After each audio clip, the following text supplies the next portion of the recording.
மொட்டுக்கள் விரிகின்ற பூஞ்சோலையில் வளர்கின்ற மாமரத்தில் வாழ்கின்ற கிளியே,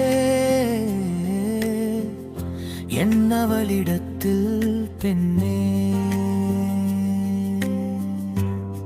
உன்னை காதலித்தே நொந்து போனே,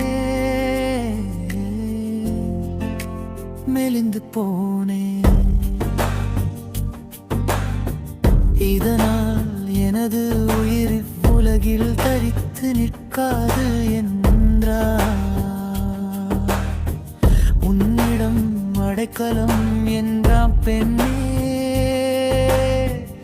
இறங்குவாயாக என்று அவளிடம் மொழிவார்.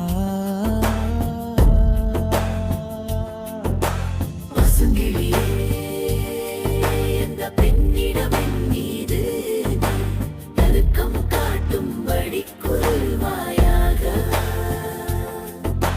பசுங்கிளியே.